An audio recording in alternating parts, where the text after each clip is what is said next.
Bonjour et bienvenue dans Le Monde devant soi, le podcast d'actualité internationale de Slate.fr, enregistré cette semaine à distance. Je suis Christophe Caron et je suis en compagnie de Jean-Marie Colombani, directeur de la publication de Slate. Bonjour Jean-Marie. Bonjour Christophe. Et d'Alain Frachon, éditorialiste au Monde et spécialiste des questions internationales. Bonjour Alain. Bonjour Christophe. On pourrait croire que la semaine marquerait un tournant dans la guerre que Moscou livre à Kiev depuis maintenant 36 jours. Annonce du recentrage des forces russes sur le Donbass, promesse de cessez-le-feu pour faciliter l'évacuation de Mariupol, départ des Russes de Tchernobyl, un tournant donc vers une guerre plus localisée sur l'est du pays, plus longue aussi. Un tournant dont on peut se demander s'il est subi ou choisi par Vladimir Poutine, un Vladimir Poutine qu'on dit en froid avec son état-major. Jean-Marie, Alain, pour commencer cet épisode, est-ce que vous partagez cette analyse du Pentagone, celle d'un conflit durable et localisé dans le Donbass, Jean-Marie? Alors c'est une question difficile parce que on avait eu des annonces russes indiquant des gestes ou peut-être une percée diplomatique, et on s'est aperçu en fait qu'il s'agissait pour la Russie de repositionner en effet ses forces, donc de les regrouper en attendant une nouvelle offensive. Et en même temps qu'il y avait ces signes que la presse s'était empressée d'interpréter de façon positive, en même temps, le lendemain même, il y avait des bombardements plus forts encore sur l'ouest et pas seulement sur l'est. Donc sur l'ouest, y compris jusque dans la région de Kiev et de Lviv. Voilà, c'est plus une affaire de regroupement des forces et de repositionnement qu'une affaire qui conduirait la Russie à modérer son effort de guerre. Et puis n'oublions pas qu'il y a en même temps le siège réussi, entre guillemets, de Mariupol, avec l'intervention des bataillons tchétchènes. Donc, et qu'il y a toujours cette recherche par la Russie d'un territoire qui aille en continuum jusqu'à la Crimée. Et donc cet objectif-là n'est certainement pas abandonné. Donc voilà, c'est peut-être un moment dans la guerre plutôt qu'un tournant. Un moment, mais un moment qui semble quand même subi par la Russie, Alain. Le vice-ministre de la Défense le disait lui-même, qu'il s'agit de recalibrer son dispositif, le dispositif de l'armée russe. En fait, s'il s'agissait de le diminuer, on aurait vu des forces russes retourner en Russie. Or, c'est pas du tout le cas. C'est pas du tout le cas. Toutes les forces qui ont quitté le terrain, notamment un peu le nord-ouest, la zone de Kiev, sont allées en Biélorussie. Et à partir de là, on peut imaginer qu'une fois qu'elles se seront regroupées, réarmées, reposées, remobilisées, elles attaqueront dans le Donbass, elles attaqueront à l'Est. Et on peut toujours imaginer, spéculer sur le fait que si jamais il arrive à mettre la main sur l'ensemble de l'Est du pays, en assurant, comme le disait Jean-Marie, un continuum jusqu'à la Crimée, eh bien Poutine, après avoir subi un véritable revers militaire lors de la première offensive, lors du premier mois d'offensive des forces russes, véritablement repoussé de quasiment toutes les grandes villes, eh bien Poutine se contenterait, entre guillemets, de s'emparer d'un tiers du pays, c'est-à-dire le Donbass, ensuite en descendant vers Mariupol, justement, et en contrôlant toute la côte de la mer d'Azov, et pour arriver ensuite en Crimée, et peut-être même Odessa. Donc, après, Poutine pourrait faire figure de vainqueur, entre guillemets, et dire qu'il a réussi ses objectifs, c'est-à-dire de protéger la partie la plus russophone, sinon russophile, la partie russophone, en tout cas, de l'Ukraine. C'est pour ça que la Russie se bat aussi âprement à Mariupol. Il y a une importance géostratégique de la ville et aussi une importance symbolique. Oui, c'est pour cela, puisque Mariupol, c'est le verrou qui conduit ensuite, 300 kilomètres plus loin, qui conduit ensuite à la Crimée. Et donc, à ce moment-là, il contrôlerait toute la mer d'Azov, déjà qui est contrôlée par la marine russe, entièrement, quasiment. Et donc, il priverait l'économie de l'Ukraine d'un port, et d'un centre métallurgique majeur, essentiel à l'économie de l'Ukraine. Et ainsi, il pourrait reconstituer à peu près, en allant comme ça sur la mer Noire, il recrée ce qu'on appelait au XVIIIe siècle la nouvelle Russie. Alors je me risquerai pas à vous le citer en russe, mais enfin voilà la nouvelle Russie qui était une subdivision au XVIIIe siècle de l'Empire russe, de l'Empire des tsars. Alors il aurait reconstitué ça et bon, ça serait une sorte de de justification pour habiller sous la couleur d'une semi-victoire cette opération terrible menée en Ukraine. Il faut savoir que Mariupol, c'était une ville de 450 000 habitants, à peu près, une grande ville portuaire, face à la zone séparatiste russe. D'ailleurs, il y a eu des échanges d'artillerie entre l'armée ukrainienne basée à Mariupol, qui défend Mariupol, et puis les séparatistes russes de l'autre côté depuis à peu près 2014. Elle a été détruite, selon les observations qu'on a pu faire avec des drones, à 90%. L'Union européenne parle d'un crime de guerre majeur comme il y en a eu peu en Europe depuis la fin de la Deuxième Guerre mondiale. C'est-à-dire que ça n'a rien à voir avec les bombardements qu'on a pu imaginer, ou qu'on a pu voir, pas imaginer, pendant la guerre des Balkans, par exemple, pendant les guerres des Balkans. Là, c'est un bombardement type Deuxième Guerre mondiale, qu'on a connu dans la Deuxième Guerre mondiale, où la ville est détruite à 90%. Il reste 160 000 personnes dedans, des personnes âgées, des femmes, des enfants, sans eau depuis quasiment 3 semaines, quasiment sans nourriture, sans chauffage aucun, vivant dans les caves et dans les ruines. Et à côté d'eux, des combattants de l'armée ukrainienne qui tiennent toujours en respect l'armée russe, qui n'ose pas avancer dans les ruines. Et effectivement, Mariupol est au centre des négociations actuellement entre Ukraine et Occident pour son évacuation humanitaire. J'en parlais à l'introduction, les relations entre Poutine et son état-major ne sont pas excellentes. Son ministre de la Défense, Sergueï Shoïgu, a disparu de la circulation pendant 15 jours avant de faire une réapparition furtive dans une vidéo diffusée cette semaine, vidéo dont certains d'ailleurs doutent de l'authenticité ou en tout cas de la franchise. Pareil pour le chef d'état-major Valery Gerasimov, qui est très discret ces derniers temps. Ces deux hommes, rappelez-vous, on les avait vus au début de la guerre, en particulier lors de la déclaration de Poutine sur la mise en œuvre des forces de dissuasion russes. Jean-Marie, ce Sergueï Shoïgu, c'était pourtant quelqu'un de très proche du président russe. Oui, puis c'était les deux personnages clés. Rappelez-vous, quand on évoquait la mise en alerte qui a été le déclenchement de l'alerte générale, au fond, la mise en alerte par Vladimir Poutine de ses forces nucléaires. Eh bien, on avait dit, la chaîne de commandement qui aboutit au lancement de la guerre nucléaire inclut ces deux personnages, Shoïgu, le ministre de la Défense, et le chef d'état-major. On supputait que les deux en question avaient accueilli la mise en alerte de façon un peu, pas bizarre, mais enfin, ils n'étaient pas, disons, très convaincus. Ils ne semblaient pas, au moins à l'image, pour ce qu'on pouvait en deviner, ils ne semblaient pas très convaincus. Et là, en effet, cette absence vient confirmer qu'il y a de l'eau dans le gaz, comme on pourrait le dire, entre Poutine et son état-major. Il y a deux hypothèses. La première hypothèse, et la plus simple, je pense, c'est celle du fait que, militairement parlant, les choses n'ont pas tourné comme Vladimir Poutine souhaitait qu'elles tournent.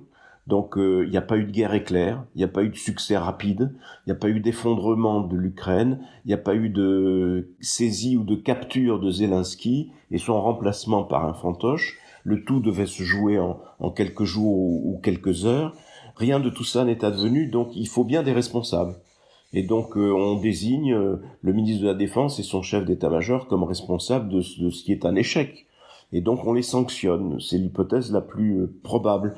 L'autre hypothèse voudrait que, au sein de l'armée, il y ait de plus en plus de scepticisme, voire de critique vis-à-vis de cette opération, qui montre à la fois les faiblesses de l'armée russe et puis surtout qui entraîne les soldats dans des situations impossibles, parce qu'ils sont face à des gens qu'ils connaissent ou face à des gens avec lesquels ils sont liés familialement, avec une distorsion dans les familles qui est terrible, et donc qu'il y ait une sorte d'amorce, de réserve, de révolte dans l'état-major russe. Alors, ce serait évidemment absurde de spéculer sur le fait que Poutine puisse être renversé.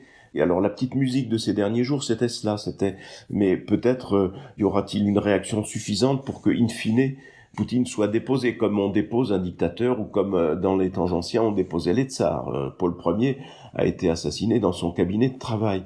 Mais je pense que ce serait quand même absurde de spéculer là-dessus, parce que pour le moment, l'hypothèse la plus plausible, c'est quand même des sanctions vis-à-vis des chefs auxquels Vladimir Poutine reproche de s'être trompé sur l'état de l'armée, sur l'état de l'Ukraine. Vous voyez, il y avait l'autre jour sur le plateau de C'est ce soir, sur la 5, un jeune étudiant ukrainien en France, dont le père allait repartir sur le front, et qui décrivait la rupture entre sa famille ukrainienne et la part de sa famille restée en Russie et russe.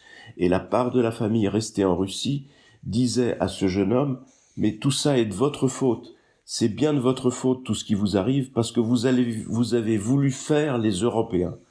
Et donc on est là au cœur de la machine de propagande russe qui ciblait en effet le fait que l'Ukraine voulait tourner le dos à sa civilisation slave et pour se tourner vers la civilisation européenne. On est là dans la pure application et la pure mesure de ce qu'a été et de ce que continue d'être la propagande poutinienne qui noie les Russes sous cette thématique qui fait que c'est la faute des Ukrainiens puisqu'ils ont voulu se tourner vers l'Europe. Vous parlez de propagande, Jean-Marie, mais ce qu'on peut comprendre aussi, d'après le renseignement britannique, Alain, c'est que en fait, les informations du terrain ne remontent pas clairement à Poutine parce que son entourage aurait peur de ses réactions. C'est possible, hein, c'est même assez vraisemblable. Hein. C'est un cycle classique dans le despotisme. Il y a un moment où le despote fait de plus en plus peur, on n'ose pas lui remonter des informations déplaisantes, et donc il se trouve mal informé.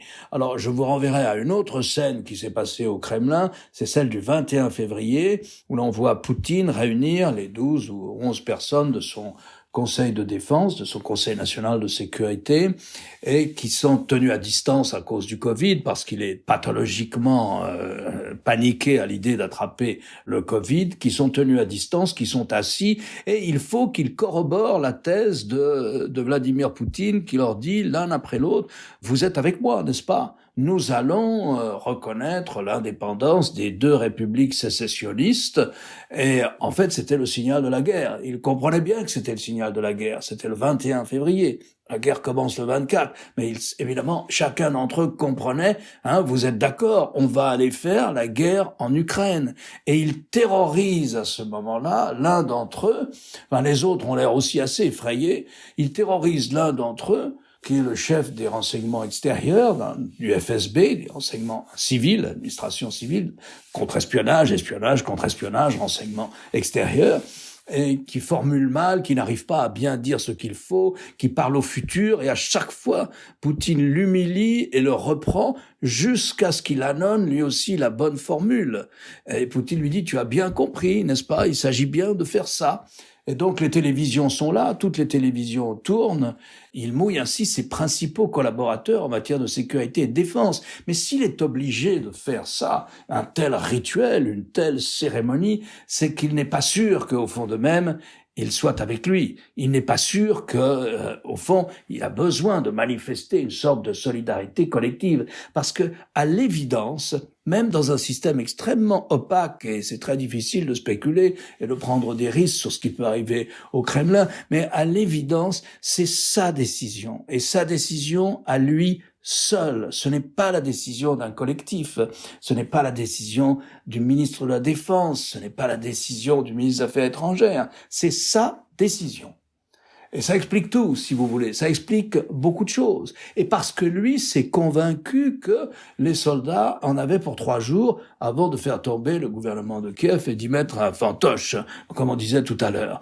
Et au fond, il a essuyé un échec militaire majeur. J'écoutais un grand spécialiste des affaires militaires, François Hesbourg, de la Fondation pour la recherche stratégique, qui disait que l'armée russe s'est faite absolument étriller par une armée qui est très nettement inférieure en nombre. Je crois qu'elle représente 1/10, l'armée ukrainienne, de ce qu'est l'armée russe, mais qu'elle a perdu un nombre de chars équivalent au nombre de chars que possède l'armée française. Donc ils se sont véritablement fait étriller. Et quand on entend des soldats qui ont pu être interviewés, faits prisonniers et interviewés, ils ont dit à leurs interlocuteurs ukrainiens « Mais pourquoi vous ne nous aimez pas ? On nous a dit qu'on serait accueillis par des fleurs et qu'il y aurait partout des fêtes pour nous accueillir, que nous serions des libérateurs. » Et Poutine a fini par croire cela. Il a fini par croire ce à quoi il voulait croire. Il vit dans une réalité qui n'est pas la nôtre. Et voilà à peu près une des dimensions les plus tragiques de cette histoire. C'est Poutine lui-même Et c'est Poutine qui s'est forgé sa réalité à lui et qui déclenche une guerre incroyablement destructrice et cruelle uniquement pour satisfaire quelque chose qui relève du fantasme. Mais je voudrais revenir quand même sur ce binôme qu'on voit aux côtés de Vladimir Poutine, donc Valéry Gerasimov, le chef d'état-major, et Sergueï Shoïgu, le ministre de la Défense. Ce qui est assez étonnant quand on se plonge dans leur biographie, c'est que Shoïgu, quand il devient ministre de la Défense en 2012, il n'a aucune expérience militaire. Pareil pour chef d'état-major. Alors, c'est bien, bel et bien militaire, mais on voit en lui un stratège qui n'est pas vraiment. Est-ce que vous pouvez nous renseigner, messieurs, sur le profil de ces deux hommes? En ce qui concerne Shoïgu, c'est pas simplement le ministre de la Défense. C'est vrai qu'il n'a aucune expérience militaire, hein. Ça n'empêche pas de revêtir des uniformes, un uniforme de général et d'aligner sur la poitrine un certain nombre de décorations. Mais c'est vrai que c'est un civil, et c'est un civil qui est monté, qui est devenu un ami du président Poutine. Il vient d'une toute petite république, je crois, sibérienne, la Bouriatie, c'est un Bouriate. Ils vont en vacances ensemble, on les voit, ils vont à la chasse ou à la pêche ensemble. C'est en général à cette occasion que Poutine montre à la population qu'il a encore des abdominaux parce qu'il fait ça torse nu. Et voilà, on sait que c'est un ami proche. Quant à Gerasimov, il est en général apprécié par les chefs d'état-major en Europe ou aux États-Unis comme un homme intelligent, comme un professionnel avec qui on parle volontiers. Jusqu'à encore il y a quelques jours, peut-être une semaine ou deux, on pouvait dire qu'il y avait encore des contacts entre Gerasimov et son homologue américain. C'est-à-dire que en ce téléphone, il y a une sorte de fil rouge pour éviter quelque chose qui ressemblerait à une véritable catastrophe.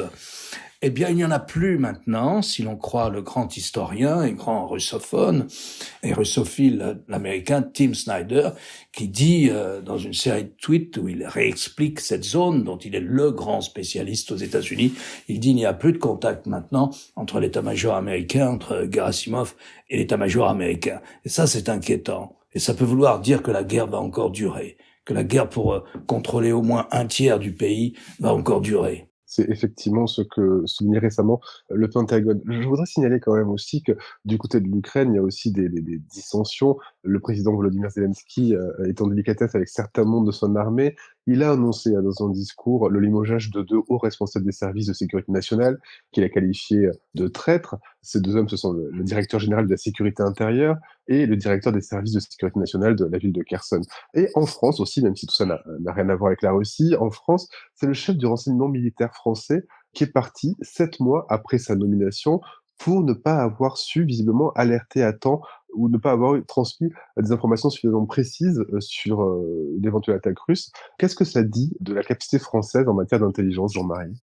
Mais ça dit surtout que les chargés du renseignement militaire se sont lourdement trompés parce que si vous vous souvenez de la séquence, il y avait de la part des États-Unis et de la Grande-Bretagne des indications de plus en plus précises sur l'imminence de la guerre et sur le fait que Poutine allait intervenir et allait envahir l'Ukraine, et qui se sont heurtés à un franc scepticisme, pour ne pas dire plus, en France, avec l'idée que non, décidément, Poutine n'attaquerait pas. Et donc, vous aviez ce son-là de la part de la plupart des experts, d'une part, mais aussi dans les renseignements qui étaient transmis au pouvoir, puisque Emmanuel Macron semblait être sur cette ligne, ne pas croire que Poutine puisse intervenir. C'est donc que le renseignement militaire français lui donnait des indications qui n'étaient pas les bonnes. Faut-il incriminer l'habituel scepticisme, pour ne pas dire plus, français vis-à-vis de tout ce qui vient des États-Unis? C'est possible, en tout cas de la part d'un certain nombre d'experts. C'est sans doute cela l'explication. De la part du renseignement militaire, c'est une faille, manifestement, puisque nous n'étions pas avertis nous-mêmes. 2 remarques sur cette question du renseignement et de l'interprétation du renseignement, métier naturellement éminemment difficile, et je ne parle pas du tout en spécialiste, ni même en connaisseur, mais je fais 2 remarques. Le 20 février encore, les Américains disaient à tout le monde, attention, quand on déménage une armée comme ça, avec des banques de sang, des hôpitaux mobiles, des camions incinérateurs, pour les urnes des soldats tués, pour ne pas avoir à ramener des cercueils comme cela avait été le cas durant la guerre d'Afghanistan.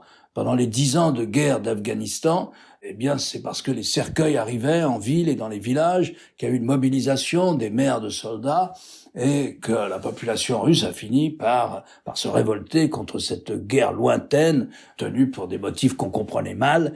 Et le départ des Russes, là encore, est quasiment perdant sur le terrain, épuisé par les Moudjahidines, n'a pas peu contribué à l'effondrement de l'Union soviétique.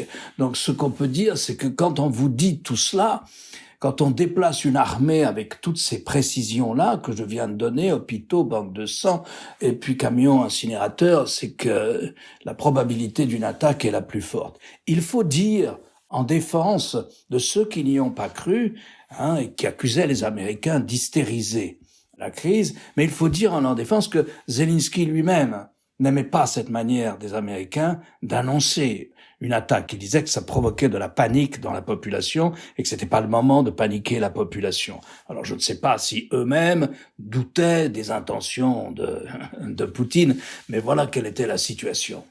Vous avez dit, Alain, que le dialogue entre les chefs d'état-major russes et américains était rompu. Le dialogue entre Moscou et Kiev se maintient toutefois. Il y a plusieurs rounds de négociations. Et il y a un sujet qui revient régulièrement et qui est revenu encore cette semaine, c'est celui de la neutralité de l'Ukraine.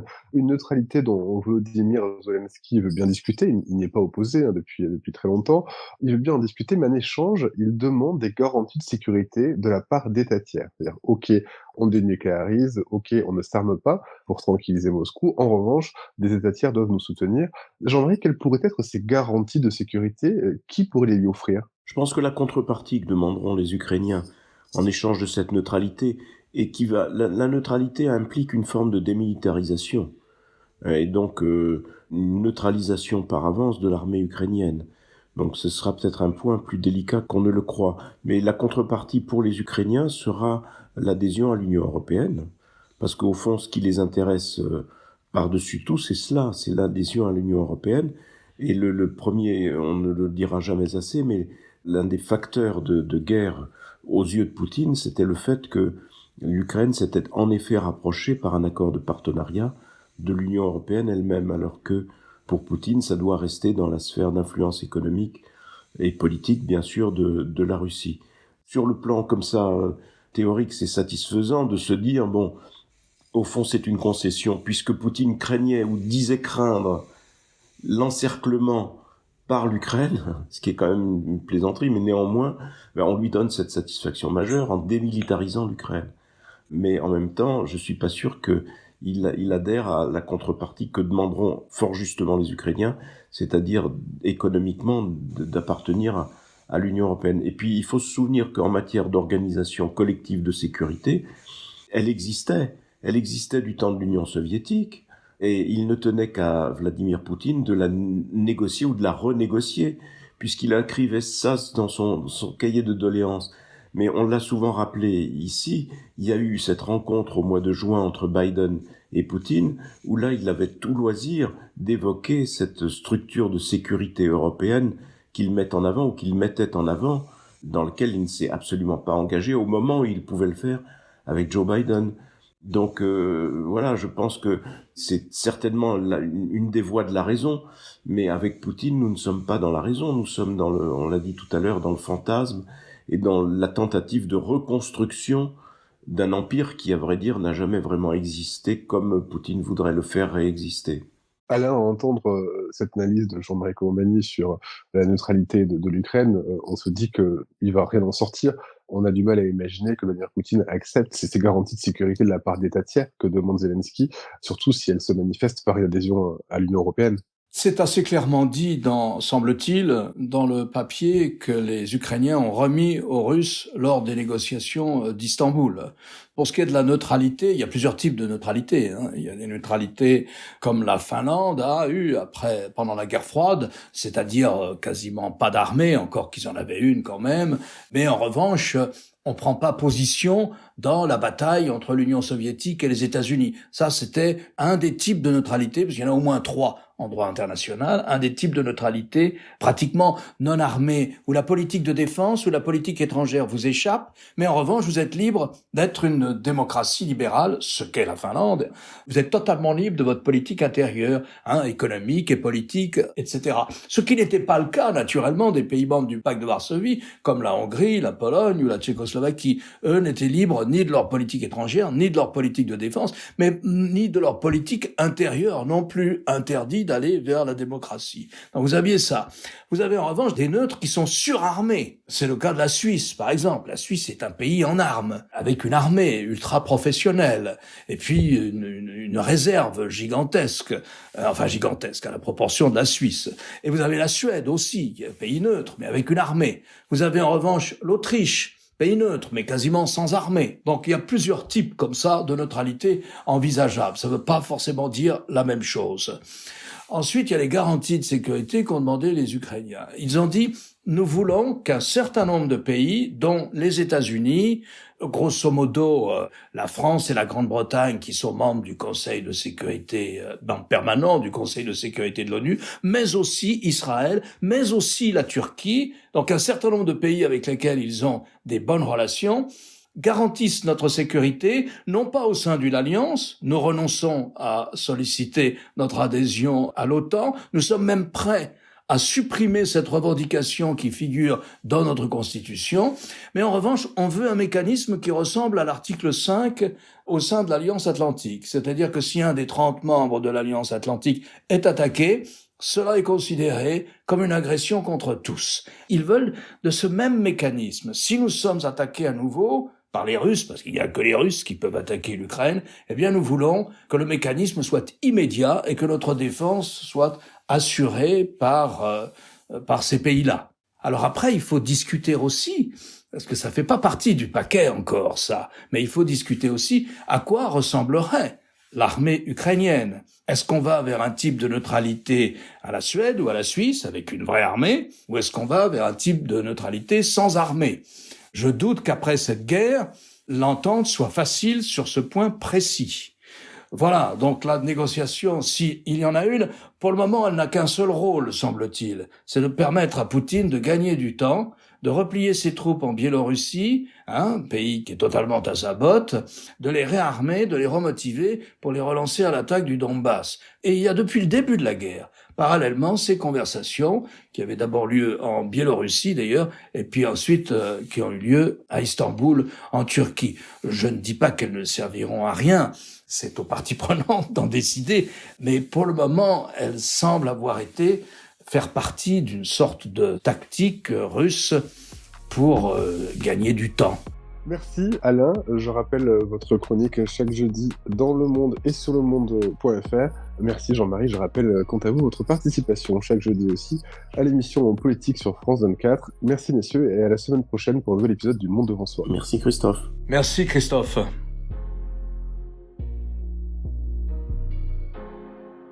Retrouvez Le Monde devant soi chaque vendredi sur slate.fr ou votre plateforme de podcast préférée.